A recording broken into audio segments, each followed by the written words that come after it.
BN paling berkesan takbir negara, fakta dedah sebaliknya.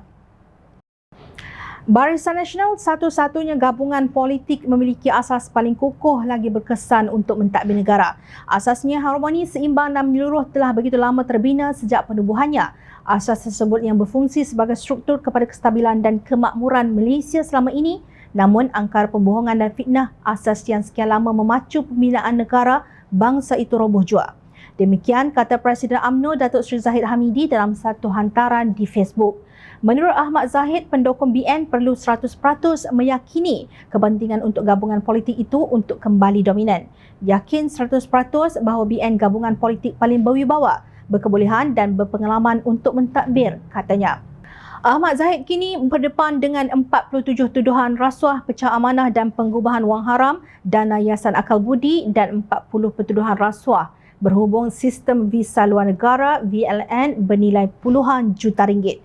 Jom Channel serahkan kepada kebijaksanaan para hakim untuk mengadilinya sama ada ia pembohongan atau fitnah seperti yang didakwa oleh bekas Timbalan Perdana Menteri, Menteri Dalam Negeri dan Menteri Pertahanan Malaysia itu. Tetapi oleh kerana Ahmad Zahid mendakwa Barisan Nasional adalah parti politik paling kukuh dan berkesan untuk mentadbir negara, mari kita rentas contoh apa yang Ahmad Zahid kata bohong dan fitnah itu. Projek perolehan 6 kapal tempur pesisir LCS bernilai 9.128 bilion ringgit diberikan secara ringan terus kepada Bostad Naval Shipyard, Sdn Bhd, BNS melalui Kementerian Pertahanan pada tahun 2011.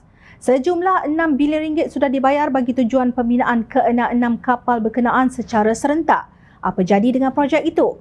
Menurut Pengerusi Jawatankuasa Kira-Kira Awam PAC, Wong Kah-Wah, Kementerian Pertahanan telah mengabaikan pandangan Tentera Laut Diraja TLDM mengenai projek kapal tempur pesisir tersebut. Pada mulanya kapal yang dipilih oleh Tentera Laut dan dipersetujui oleh Kementerian Pertahanan ialah model Sigma.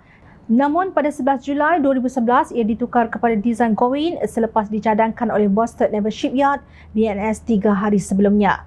Bukankah Menteri Pertahanan ketika itu Ahmad Zahid yang memegang jawatan penting itu pada 9 April 2009 hingga 16 Mei 2013? Menteri Pertahanan hari ini Datuk Seri Hishamuddin Hussein ketika menggulung pembahasan rang undang-undang pembekalan 2022 peringkat dasar di Dewan Rakyat pada 15 November 2021 berkata Kementerian Pertahanan menjangka TLDM akan memperoleh LCS yang pertama pada 2025. Agaknya kerana Barisan Nasional terlebih berwibawa, berkebolehan dan berpengalaman untuk mentadbir, maka nasihat TLDM pun tak mahu dengar.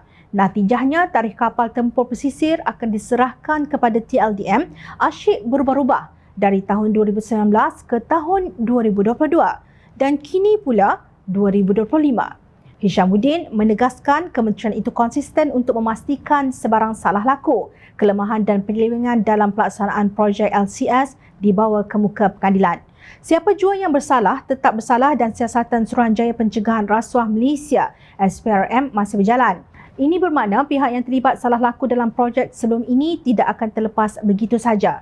PAC sendiri mengesyorkan supaya SPRM mempercepatkan siasatan dan menyegerakan pendakwaan, katanya di Petik Media Khamis 4 Ogos.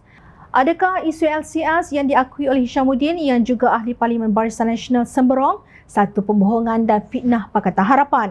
Itu belum lagi kes bailout dua syarikat kroni pengendali AES, Beta Tegap dan Atas Sdn Bhd sebanyak 555 juta ringgit daripada dana Lembaga Tabung Angkatan Tentera LTAT, kes penyelewengan 42 juta ringgit SRC International dan 2.3 bilion ringgit dana One Malaysia Development Berhad 1MDB. Inikah bukti kestabilan dan kemakmuran Malaysia? Berbohong itu berdosa, YB.